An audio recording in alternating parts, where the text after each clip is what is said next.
بسم اللہ الرحمن الرحیم۔ السلام علیکم ناظرین، پروگرام شام ہدایت کے ساتھ میں ہوں آپ کا میزبان عمران نقوی۔ ناظرین، جیسے کہ آپ کو معلوم ہے کہ ایام فاطمیہ جو ہے شروع ہو چکے ہیں، اور کل سے انشاءاللہ باقاعدہ طور پہ ہدایت ٹی وی کے اوپر آپ جو ہے ایام فاطمیہ کے حوالے سے پروگرامس دیکھیں گے، اور اس ایام فاطمیہ میں جتنے بھی ہم خراج عقیدت پیش کریں گے بی بی فاطمہ تو زہرا سلام اللہ علیہ کے حوالے سے، اور یہ جو ہے سلسلہ تقریباً ایک ہفتے جاری رہے گا، اور اس میں بالکل آپ میں 2 ہفتے تقریباً ایام فاطمیہ جو 2 ہفتے کے لیے ہوتا ہے، اور پوری دنیا میں یہ ایام جو ہے منائے جاتے ہیں، اور ہدایت ٹی وی بھی اس میں پیچھے نہیں ہے، اور ہدایت ٹی وی پہ یہ خصوصی پروگرام جو ہے انشاءاللہ نشر ہوں گے، اور سلسلہ کل سے شروع ہو جائے گا۔ اور آج ہمارا جو ہدایت ٹی وی پہ یہ پروگرام جو شام ہدایت ہے، وہ جیسے کہ آپ نے پچھلے پروگرام میں دیکھا کہ اس کے اندر بھی ہمارے سیاست دان اس پروگرام میں شرکت فرمائی تھی، اور آج کا بھی پروگرام اور آج کا بھی موضوع جو ہے پاکستان میں بڑھتی ہوئی دہشت گردی کو کس طرح سے قابو پایا جا سکتا ہے، اور اس میں ہمارے پاکستانی جو وہاں پہ رہ رہے ہیں وہ کس طرح اپنا کردار ادا کر سکتے ہیں، اور صرف پاکستانیوں کا کردار، اور صرف یہی نہیں بلکہ پاکستان میں جو ہماری سیاسی جماعتیں وہاں کام کر رہی ہیں، جو کہ بڑے بڑے دعوے تو کرتی ہیں اور سنتے بھی ہیں دیکھتے بھی ہیں، لیکن کرپشن اور دوسری چیزیں بھی بالکل ساتھ ساتھ آ رہی ہوتی ہیں ایک دوسرے کے ساتھ، اور اس میں جو ہے ہمارا جو ہے وہ ہماری کوشش ہے کہ ہم یہ اس موضوع کو لے کے آئیں تاکہ یہ جان سکیں کہ ہمارے جو سیاسی جو لوگ ہیں وہ کیا سوچتے ہیں، اور عوام کی کیا ذمہ داری ہے، کیونکہ سیاستدان اکیلا تو کچھ کر نہیں سکتا جب تک عوام ان کے ساتھ نہ ہو، اور عوام ان کے جو خیالات سے متفق ہو تو ظاہر جو ہے یہ آسانی پیدا ہو سکتی ہے، اور دہشت گردی پہ قابو پایا جا سکتا ہے۔ اور صرف یہی نہیں، اور آج کی جو ہم اس پروگرام کو اسٹارٹ کرنے سے پہلے ہم آج کی جو آیت ہے اس کو آپ کو دکھانا چاہتے ہیں، اس کے بعد ہم اس پروگرام کا باقاعدہ آغاز کریں۔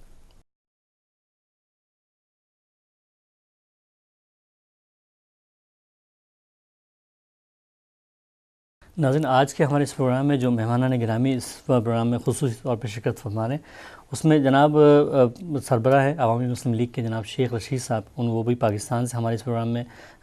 کال کے ذریعے شرکت فرمائیں گے، اور جناب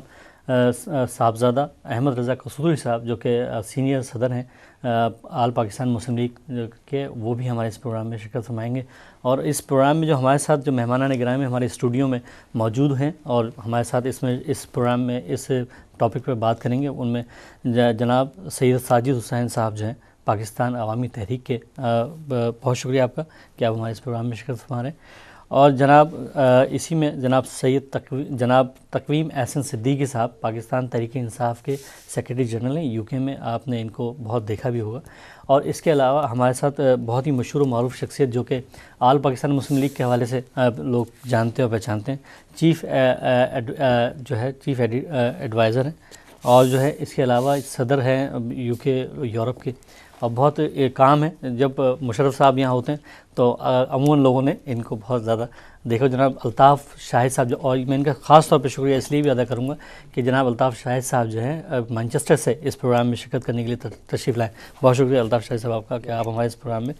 شرکت فرما رہے ہیں۔ اور ناظرین، آج کا جیسے میں نے آپ کو کے سامنے ٹاپک رکھا، اور یہی بنیادی طور پہ ہمارا موضوع ہے کہ کیونکہ ہم جو اوورسیز لوگ جو ہیں بہت زیادہ پریشان ہیں اس حوالے سے کہ وہاں پہ جو دن دہاڑے حالات اور جتنی زیادہ دہشت گردی عام ہوئی ہوئی ہے کہ چھوٹی چھوٹی باتوں پہ لوگ جو ہے ایک دوسرے کو قتل کرنے، اور ان کے علاوہ جو باہر کی جو قوتیں ہیں وہ بھی بہت زیادہ اس سارے عمل میں دکھائی دے رہی ہیں، تو ہم ان تمام چیزوں کے ہم کس طرح کے لاہ عمل اختیار کیا جائے کہ ہم جو ہیں اس سے باہر نکل سکیں، اور ہمارا ملک بھی خوشحال پاکستان کے عنوان سے نام سے پہچانا جائے، جبکہ اس میں کوئی شک نہیں کہ کسی چیز کی کوئی کمی نہیں اس خطے میں، اور اس حوالے سے جو ہے ہر پاکستانی جو ہے یہاں پہ جو ہے ہم یہاں پہ جو اس پروگرام میں جو شرکت کرنے کا مقصد اور شریک کرنے کا مقصد بھی یہی ہے کہ جو ہمارے ناظرین پاکستان میں یا دنیا بھر میں جو ناظرین ہیں ان کو اوورسیز پاکستانی کا جو یو کے میں رہتے ہیں ان کے حوالے سے موقف جان ان کو بتا سکیں، اور صرف یہی نہیں بلکہ پاکستان میں جو ہمارے سیاسی رہنما ہیں ان کا بھی موقف اسی پروگرام کے ذریعے اس میں شامل کر سکیں۔ اور اس وقت میرے ساتھ بہت مشہور معروف شخصیت جو کہ کسی تعارف کی محتاج نہیں، چیف ایڈوائزر ہیں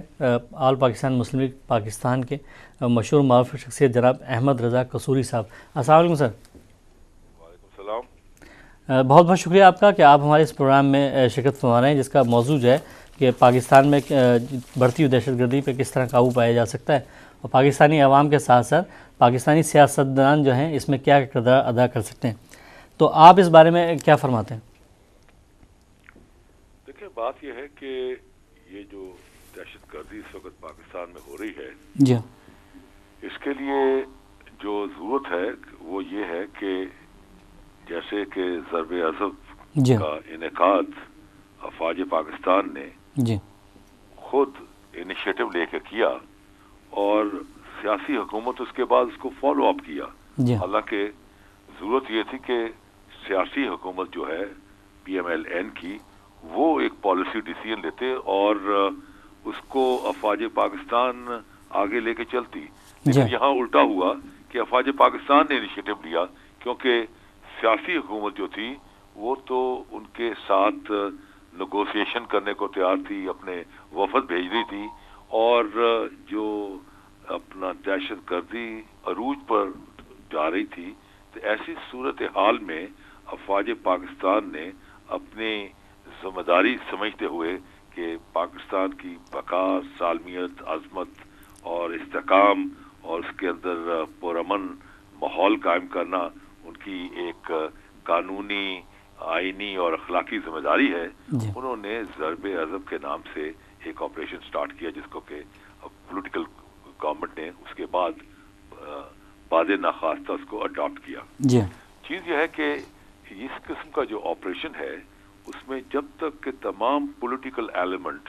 اور سول سوسائٹی جو ہے ایک سیسا پلائی ہوئی دیوار کی طرح افواج پاکستان کے پیچھے کھڑی نہیں ہوگی تو اس میں کافی قباحتیں آئیں گی، کافی مشکلات آئیں گی. اور کبھی بھی جو ہوتی ہیں افواج اکیلے تنہا جو ہوتی ہیں ملک اور قوم کا دفاع نہیں کر پاتی جب تک کہ ان کے پیچھے عوام کا تعاون نہ ہو. جو ضرورت ہے اس وقت وہ یہ ہے کہ تمام سیاسی پارٹیاں اپنی سیاست سے بالا طاق ہو کر ایک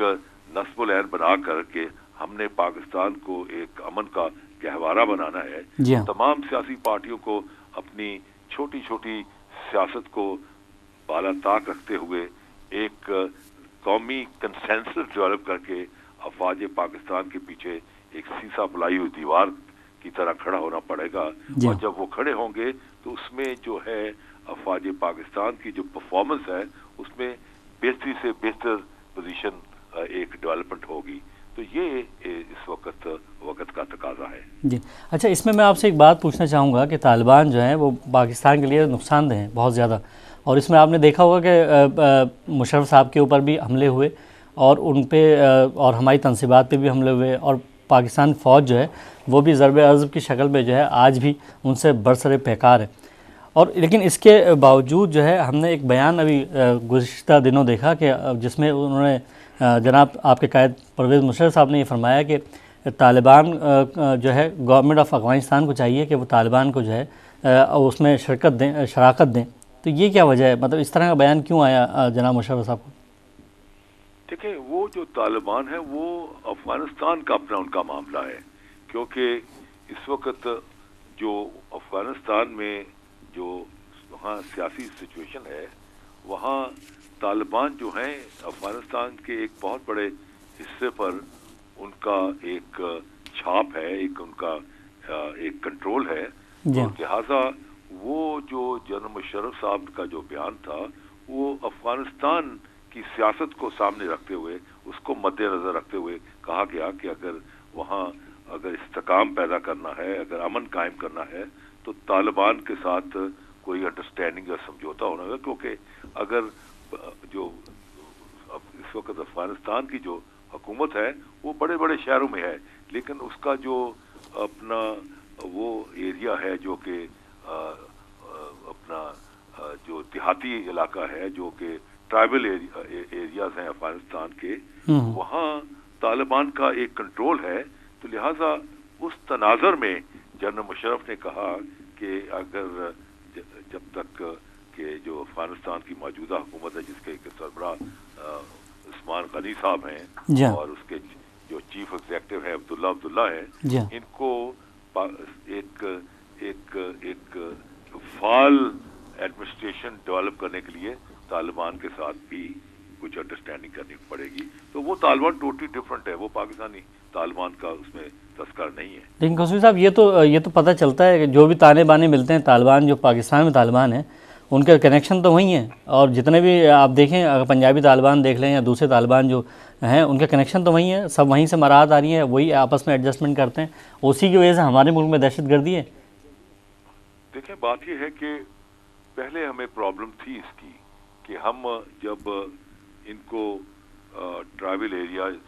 پہلے ساؤتھ وزیرستان میں آپریشن ہو رہا تھا, نارتھ وزیرستان میں ہو رہا ہے, تو جب ہم ان کو پش کرتے تھے تو وہ پش ہو کر کیونکہ پھر وہ بارڈر کراس کر کے افغانستان میں چلے جاتے تھے جی اور افغانستان میں جا کر ان کو ایک سیف ہیون مل جاتی تھی اور وہاں وہ محفوظ ہو جاتے تھے. لیکن موجودہ جو اس وقت افغانستان کی حکومت ہے جس کے ساتھ جنرل رحیل شریف نے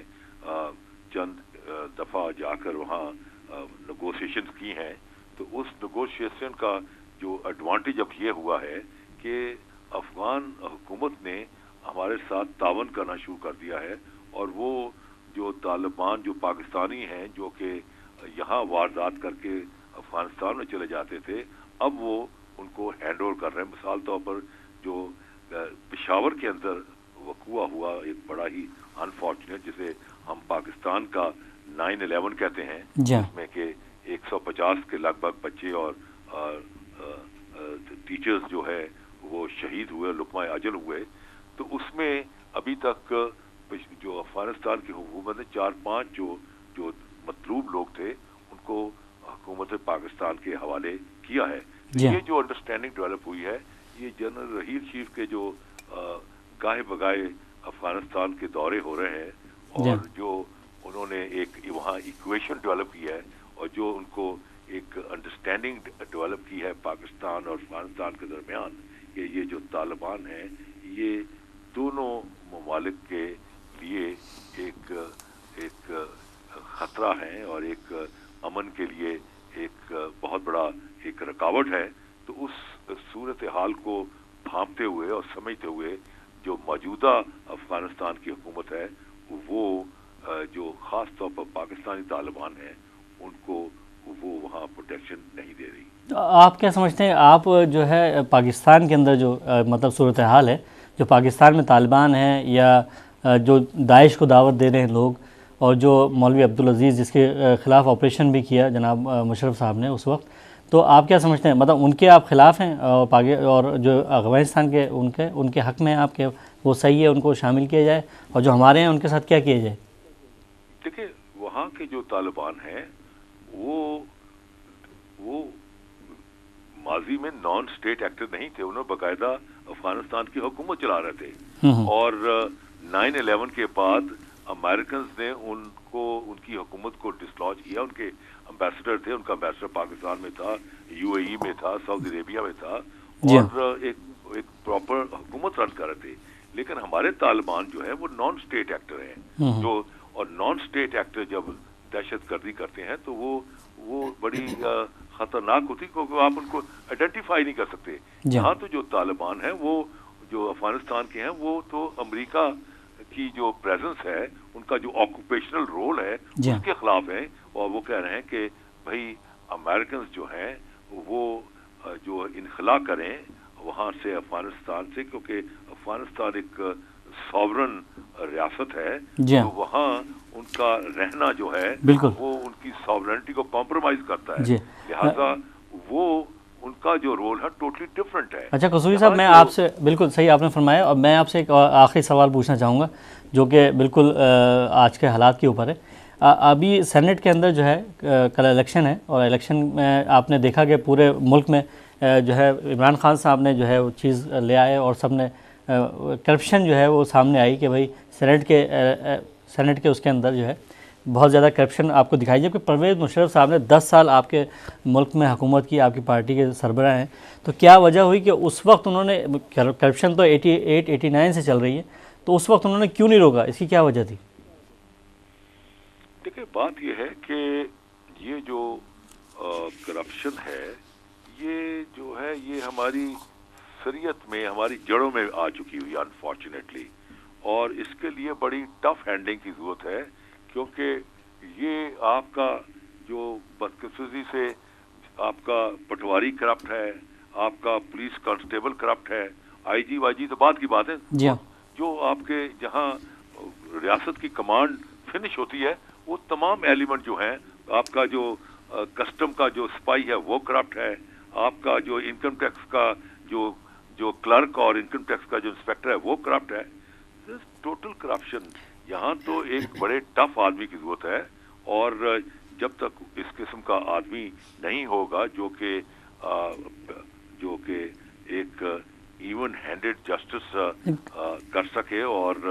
ایک بے رحمانہ احتساب کرے، کیونکہ یہ پاکستان کا جو معاشرہ ہے یہ تعفن زدہ ہو چکا ہے۔ لیکن قصوری صاحب جو میں آپ سے معذرت چاہتا ہوں کہ اس سے زیادہ بہتر آدمی تو پاکستان کو نہیں ملا۔ مشرف صاحب باوردی صدر بھی تھے اور باوردی بھی تھے اور فوج کے کمانڈر، اور اس کے باوجود کیوں نہیں قابو پا سکے؟ یہ سوال آپ جنرل مشرف سے کریں، میں I was not part of his government, نہ میں اس وقت نہ ایم این اے تھا، نہ منسٹر تھا، نہ سفیر تھا، نہ وزیر تھا۔ یہ سوال جو ہے مجھے آپ نہ کریں، کیونکہ میرا ان کی حکومت کے زمانے سے کوئی تعلق نہیں۔ میں نے تو جنرل مشرف کا جب ساتھ دیا جب وہ گرنے لگے اور ان کے ساتھ جو لوگ کھا کے مینڈ کی طرح پلے ہوئے تھے اور وہ سارے بھاگ گئے، تو اس وقت میں جا کے ان کے ساتھ کھڑا ہو گیا۔ میں تو بنیادی طور پر ایک میرا ٹیمپرامنٹ یہ ہے کہ میں جو پاور میں لوگ ہوتے ہیں ان کے ساتھ کھڑا ہی نہیں ہوتا، میں تو گرے ہوئے لوگوں کے ساتھ ہی تھا۔ میں نے بھٹو کو بھی جب گرا ہوا تھا تو اس کو پک اپ کیا، جب میں نے اس کو اقتدار کے گھوڑے بٹھا دیا تو میں نے خدا حافظ کر کے اس کو چھوڑ کے میں پیچھے ہٹ گیا۔ تو میرا totally different kind of a politician in Pakistan. میں ایک صاف ستھرا سیاستدان ہوں، میرے ہاتھوں کو نہ غلاظت ہے نہ کسی کا لہو لگا ہوا ہے، اسی لیے میں حق اور سچ کی بات کرتا ہوں اور بے لاگ بات کرتا ہوں۔ میں کہتا ہوں کہ مجھے آپ بٹھا دیں، میں 3 مہینے میں آپ کو سارا معاشرہ صحیح کر دیتا ہوں، کیونکہ جب تک کہ حکم چلانے والا ایک رول ماڈل نہیں ہوگا وہ لوگوں پر حکم نہیں چلا سکتا۔ یہاں تمام کے تمام جو لوگ ہیں، چاہے وہ بیوروکریسی میں ہیں، چاہے وہ پالیٹکس میں ہیں، چاہے وہ کسی اور اداروں میں ہیں، they are corrupt to the hilt. اس لیے ان سے یہ توقع کرنی کوئی اس معاشرے کو صاف کرنے کے نہیں ہو سکتا۔ جی بہت شکریہ آپ کا، میں آپ کا بہت شکر گزار ہوں کہ آپ نے اپنا موقف بتایا اس حوالے سے، دہشت گردی کے حوالے سے بھی، اور تمام موضوعات پہ آپ نے جو گفتگو فرمائی وہ بہت ہی خوبصورت۔ اور اس میں جو ہے ظاہر ہے سینٹ کے الیکشن کل ہے، اور اس سے پہلے جو ہے اس طرح کا سوال ہم آپ سے اس لیے بھی پوچھ سکتے تھے کہ آپ سینئر صدر ہیں آل پاکستان مسلم لیگ، جو کہ جناب جنرل پرویز مشرف صاحب کی جماعت ہے، اور اسی لیے ہم نے آپ سے یہ سوال پوچھا۔ اور ہم اس وقت ایک مختصر سے بریک پہ جا رہے ہیں، بریک کے بعد پھر آپ کی خدمت میں حاضر ہوتے ہیں۔